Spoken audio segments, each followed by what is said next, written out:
नमस्कार, मैं रतन सेन भारती। आज हम बात करेंगे 30 और 31 अगस्त के मौसम के बारे में। मौसम के बदलते हालात के बीच में बिहार में लोगों को तेज़ गर्मी और उमस से थोड़ी राहत मिली है। बता दें कि पिछले 2 दिनों से प्रदेश में कहीं तेज़ तो कहीं हल्की से मध्यम बारिश दर्ज की जा रही है।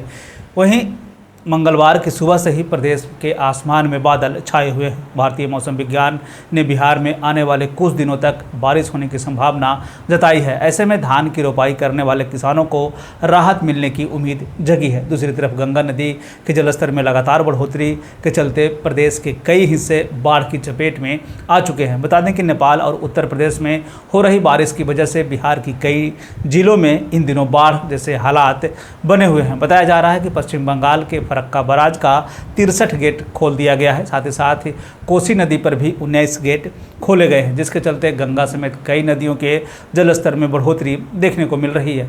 साथ ही साथ कई रिहायशी इलाकों में भी पानी घुस गया है। इधर मौसम विभाग की तरफ से जारी अपडेट में यह बताया जा रहा है कि एक मौसमी सिस्टम बन रहा है, जिसके चलते बिहार में बारिश होने की संभावना जताई जा रही है। साथ ही साथ ये भी कहा गया है कि आने वाले कुछ दिनों तक प्रदेश में बारिश होने की संभावना है। खासकर प्रदेश के उत्तर और पूर्व के जिलों में बारिश होने की प्रबल संभावना जताई जा रही है। विभाग की तरफ से जारी अपडेट में यह बताया गया है कि उत्तराखंड, नेपाल और मध्य प्रदेश में हो रही बारिश की वजह से बिहार में बारिश का असर देखने को मिल रहा है। साथ ही साथ ये भी कहा गया है कि सितंबर महीने के पहले सप्ताह तक बारिश होने की संभावना जताई गई है। प्रदेश में इस बार कम बारिश हुई है, जिसके चलते किसानों को खासा नुकसान का सामना करना पड़ा है। अब जब प्रदेश में बारिश की बात कही जा रही है तो किसानों को थोड़ी राहत जरूर मिली है। इधर 30 अगस्त को लेकर जारी अपडेट में बताया गया है कि अररिया, किशनगंज, पूर्णिया, कटिहार और भागलपुर जिलों में 1 से 2 स्थानों पर बारिश होने की संभावना है। वहीं दूसरी तरफ प्रदेश के उत्तरी भाग में सभी जिलों में बारिश होने की संभावना है। बता दें कि 31 अगस्त को लेकर जारी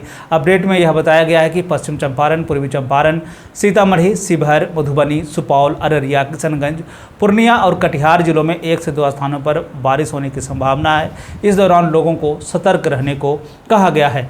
मौसम के बदलते हालात के बीच में आइए जान लेते हैं 31 अगस्त के तापमान का पूर्वानुमान। उत्तर पश्चिम बिहार के तहत आने वाले जिलों में पश्चिम चंपारण, सिवान, सारण, पूर्वी चंपारण, गोपालगंज में 31 अगस्त का अधिकतम तापमान 34 से 36 डिग्री तक रहने की बात कही गई, जबकि इन्हीं जिलों का न्यूनतम तापमान 24 से 26 डिग्री तक रहने की बात कही गई है। अनेक स्थानों पर बारिश होने की पूरी संभावना है।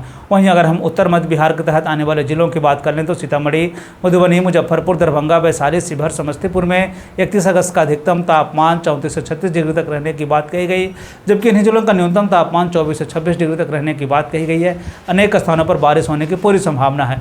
उत्तर पूर्व बिहार के तहत आने वाले जिलों में सुपौल, अररिया, किशनगंज, मधेपुरा, सहरसा, पूर्णिया, कटिहार का 31 अगस्त का अधिकतम तापमान 32 से 34 डिग्री तक रहने की बात कही गई, जबकि इन्हीं जिलों का न्यूनतम तापमान 24 से 26 डिग्री तक रहने की बात कही गई। अनेक स्थानों पर बारिश होने की पूरी संभावना है। दक्षिण पश्चिम बिहार के तहत आने वाले जिलों में बक्सर, भोजपुर, रोहतास, भभुआ, औरंगाबाद, अरवल का 31 अगस्त का अधिकतम तापमान 34 से 36 डिग्री तक रहने की बात कही गई, जबकि इन्हीं जिलों का न्यूनतम तापमान 26 से 28 डिग्री तक रहने की बात कही गई। कुछ स्थानों पर बारिश होने की पूरी संभावना है। दक्षिण मध्य बिहार के तहत आने वाले जिलों में पटना, गया, नालंदा, शेखपुरा, नवादा, बेगूसराय, लखीसराय, जहानाबाद का 31 अगस्त का अधिकतम तापमान 34 से 36 डिग्री तक रहने की बात कही गई, जबकि इन्हीं जिलों का न्यूनतम तापमान 24 से 26 डिग्री तक रहने की बात कही गई है।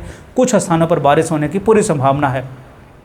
दक्षिण पूर्व बिहार के तहत आने वाले जिलों में भागलपुर, बांका, जमुई, मुंगेर, खगड़िया का 31 अगस्त का अधिकतम तापमान 34 से 36 डिग्री तक रहने की बात कही गई, जबकि इन जिलों का न्यूनतम तापमान 24 से 26 डिग्री तक रहने की बात कही गई। कुछ स्थानों पर बारिश होने की पूरी संभावना है। ये थे बिहार में मौसम से जुड़ी हुई जानकारी। बिहार और बिहार से जुड़ी हुई और भी ऐसी खबरों के लिए बने रहे हमारे चैनल के साथ। मुझे दीजिए इजाज़त। धन्यवाद।